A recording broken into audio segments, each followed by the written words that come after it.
first question I have to ask you, when you tackle a transcription like this, is the amount of work involved. I mean, it must be a little daunting. Why do you do it? Why do you go to all that trouble? Well, to experience great music in the medium that in which I'm involved, and also the medium that is the predominant medium in school music, high schools. I think it's important that students experience all kinds of music, and to limit them to just original band compositions is probably pretty narrow. I think one of the questions around transcribing is the legitimacy of it, of sort of changing the original sound that the other composer had in mind, and I don't think that's really legitimate. I mean, there are a lot of aspects to the composition, the melody and the structure of it, and just the overall effects, and doing the same thing with different instruments isn't necessarily going to negate that. It's, in fact, in some cases it might even enhance it. I think if there's an argument against playing music that was not originally written for band, that's a weak argument, because bands have typically always played all kinds of music, the popular music of the day, and folk songs, and transcriptions included among them. If you carried it to its logical conclusion, is there any excuse for a concert band playing something like Dixieland Jamboree? It's not a Dixieland band. Or a tribute to Benny Goodman. It's not the original Benny Goodman band sound. So I think the best thing we can do is to try to make sure that we're experiencing all kinds of music, whether it's the original band compositions, transcriptions of the great orchestral pieces, some of the popular music of the day, a variety. And I think Wellington Winds does attempt to do that. Our balance, I think, looking back over the years, our balance between transcriptions and original band compositions, including a lot of premieres, a lot of first performances of original band compositions, has been pretty balanced. I think we have both, and I think our players like to play both. I mean, who would not want to play Pines of Rome or the Overture to the Flying Dutchman? I mean, it's great music. Yeah, and I think the transcription, the general level of the quality of transcription is getting better and better too. The things that are. I think so. We have some great examples to use. Mark Hinesley, who was director of bands at the University of Illinois for 40 years or so, did a huge number of transcriptions, which are played everywhere by many bands, and were very successful. He was very, very good at it. I think he had an excellent idea of how to use the instruments as solo effects and as sort of the larger groups. I remember in a workshop that I had with him way back, again, we're talking 35 years ago, that he was talking about how he viewed the band instruments, and of course in bands you have a lot of clarinets and a lot of trumpets, but you can use them different ways. I mean, he said you have the choirs within the band of the clarinet section, or the upper brass trumpets or whatever, but then you also have individual instruments, and you can have solo trumpet, solo clarinet. There are all those possibilities. Yes, and different effects. The tradition is a long tradition of doing transcriptions. That's right. And coupled with that is the fact that the concert band as we know it is a more recent development, really. I mean, if you look back at when Mendelssohn composed an overture for winds, or Handel's fireworks music and so on, those were for wind ensembles of a particular type, double reeds and so on, or going back to cornets and sackbuts, that kind of thing. Water music, bassoons, or oboes and trumpets. Yeah, exactly. So the concert, the full wind ensemble as we know it is fairly recent, and therefore, the number of original compositions that are really, really, really good, of course, is just by the nature of time has been more limited. Right. So that's another thing to consider, and I think it's all fair game. Yeah. And it's if we obviously can't ask the composers of the 18th century. Do you mind if we rewrite your symphony for a wind ensemble? We can't ask them that, and who knows what they would have Exactly. said. There's some Renaissance music, and it's right in the score. It says to be played by whatever instruments are available. So, Yep. sky's the limit. You can do. Yep. You could probably had some pretty bizarre combinations of Yep. instruments playing some music.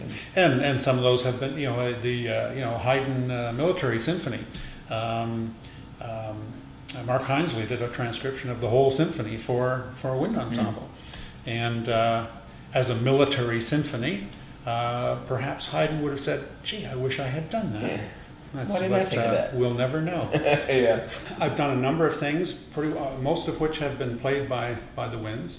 Probably the most ambitious one that I've done, about 22 minutes of taking 9 scenes out of Prokofiev's ballet Cinderella and putting them together, following the storyline with a bit of narration in between each of the musical scenes to follow the story. I also did Ravel's Valse Noble et Sentimentale, and which was also a lengthier piece, and I think it worked out fairly well, and a number of shorter ones. We recently did the Cimarosa Benjamin Concerto for Oboe.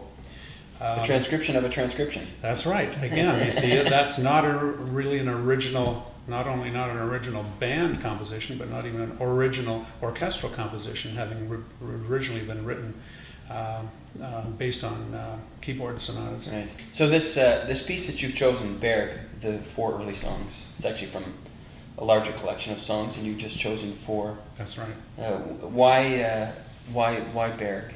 Well, a number of reasons. Laura Pudwell, who's our soloist and has an international career, mostly in opera.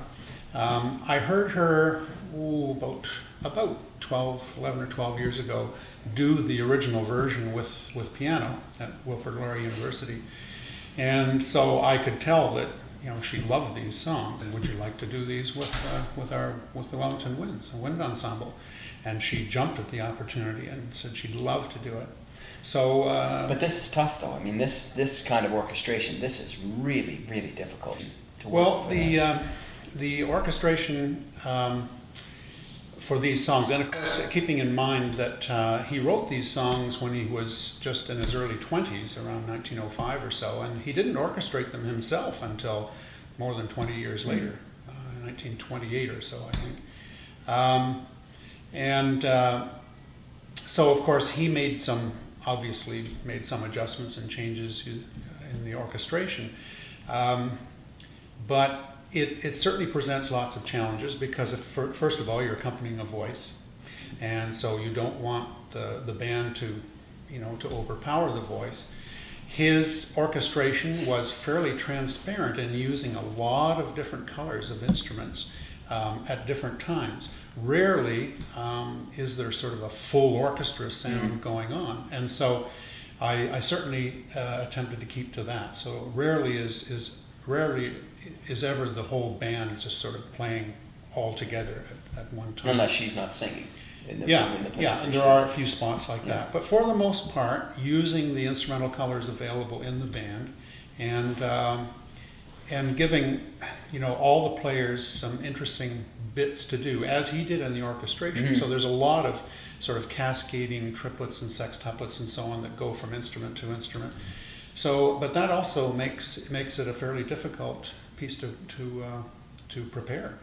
There are challenges there to make it all come together. Yeah. Once you decided on these 4 of the 7 early songs, was there anything in particular that you felt was a real challenge as far as the orchestration is concerned? Looking at pieces and how appropriate they are to transcribe for band is one of the first things. I think just going back to the Ravel, the Valse Noble Sentimentale, in the case of that particular piece, I think every time I heard that piece in its orchestral version, I thought, that would sound fine with band. There are lots of wind things going on there. Whereas with his La Valse, I always thought, no, that needs strings. That wouldn't work as well. Although I understand Kosei Wind Ensemble has recorded the version. I haven't heard it, but it's probably fine. But in the case of the Berg songs, even in his orchestral version, the strings, there are some spots where there is a solo violin and so on. There are some spots where the string sound is an important aspect to it, but generally speaking, the way he's orchestrated it, and with a lot of the sort of insertion of various colors and doubling the voice at a lot of times, it seems to work fairly well with wind. Yeah, I guess a string player playing way up high can play very, very soft. Whereas if you've got a piccolo going at it up there, there's a bit of a different issue. And of course there are a couple spots in this where the piccolo is playing because of the particular sound that's a little different from the flute. A lot of that is actually in its, you could say, its lower range, although it's sounding, of course, an octave higher. And we're fortunate to have a very fine piccolo player who can play soft dynamics on pitch, very, very well. So, we're fortunate in that case. But you did keep as much of Berg's orchestration as you could, though, right? In this particular. Yes, as much as I could, and in fact, one of the decisions that I had to make, while in arranging or transcribing for band, you can tend to want to make sure that you're using all the instruments of the band. In this case, Berg had used just 1 trumpet and 2 trombones, and so I made the decision to stick with that. That's the main instance where that happened, because he did use 4 horns, not at all times, but he used 4 horns, and he had a bass clarinet, and he had oboe and English horn, and so on. So most of the instrumentation I was able to maintain. Right. There is a harp in the original. There is a harp in the original. It's not always easy if this is going to be made available to other bands to play, that's not something that comes easily to. That's right. And so in most instances, and we have done this in the past, we try to cover the harp part with a piano. And generally speaking, that works reasonably well. Yeah. One of the things that Berg did in his orchestration at the beginning of the first of our 4 songs, Nacht, was to use a combination of pizzicato strings and then slurred woodwinds. And so our choice, of course, not having strings, was how do we divide that up and try to achieve the same effect. So we experimented a bit. We tried having the clarinets basically playing sort of a staccato or detached, imitating pizzicato, and then the flutes and double reeds slurred. And then we tried it the other way, the reverse, to see which gave us a more sort of pleasing result. And we ended up choosing to have the clarinets basically slur and the other instruments sort of imitating the pizzicato. Right. And I think that worked out. But some of those things are it works out best to experiment and see how it works out. It uses strings, sort of a tremolo at different times, and so we used flutes, basically doing kind of a flutter tongue, Right. to try to get some of that effect. Right. So And- flutter tongue is like a rrr, Yeah. rrr, like a Yeah. tremolo. Rrr, yeah. Yeah, but on a flute, of course, it's quite soft. Well, in Berg's original, I guess a lot of the times the voice is doubled by an instrument. I'm not sure what happens in the piano exactly, whether that's the case, but in the orchestral version, the instrument is doubled like quite a bit, 2/3 of the time or so, right? How did you find the instruments, or how did you work that out as far as making sure that that wasn't going to be something that would obscure the voice, or it's a difficult thing about transcribing, but. Well, again, he chose to do that, to have that effect of doubling the voice. Sometimes at the same pitch, in some cases with the bass clarinet actually an octave lower.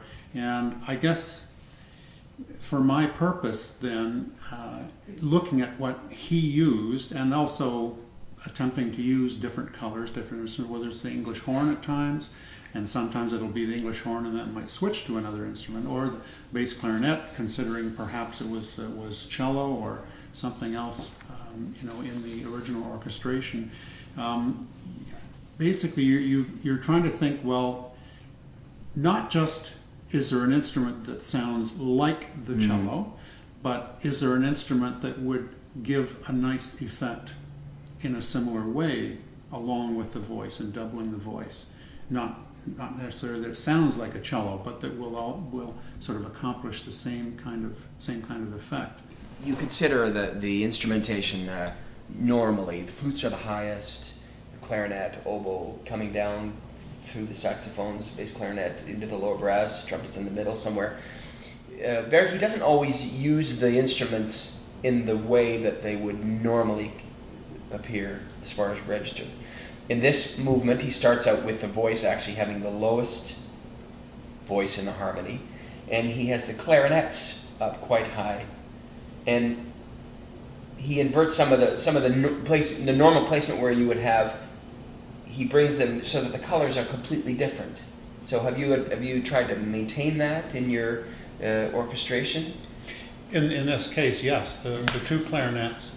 The first clarinet is doubling the voice, which is, you say, is the lowest pitch at that point, an octave higher, the first clarinet, and then the second clarinet is basically harmonizing a third lower, and that's really just for the first few measures, and then of course the doubling stops as other instruments and the English horn and so on happen, and also at the beginning the flutes are actually lower than the first and second clarinets. Yeah. But again, it's the effect that that is being achieved there.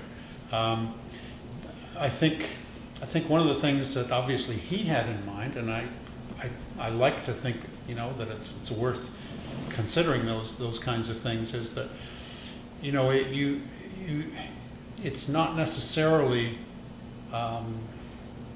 going to get interesting results by just sticking to a formula of high, medium, low, and so on, and everybody just plays there and there and there. That if you turn that around and have different sounds, that it offers a possibility of some interesting effects. I think one of the things to remember in the whole business of orchestra and band is that, yes, the band doesn't have strings, but it has a huge range of colors of wind instruments. I mean, we typically have a lot of instruments that the orchestra doesn't have or doesn't use as much. Certain things like the euphonium and of course the whole range of clarinets, E-flat clarinet, alto clarinet, bass clarinet, contrabass, contralto, contrabass clarinet, and of course the four saxes, the alto, tenor, and baritone sax. So there's a huge possibility of colors. In a band, we have the double bass, we have tuba, we have euphonium that can play lower. We have the baritone sax, contralto clarinet.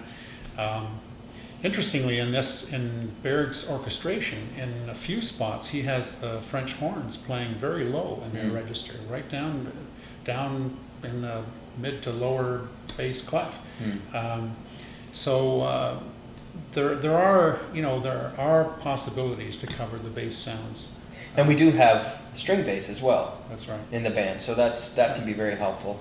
And it's actually nice to have both the double bass and the tuba, so that there are times when obviously they're playing the bass part.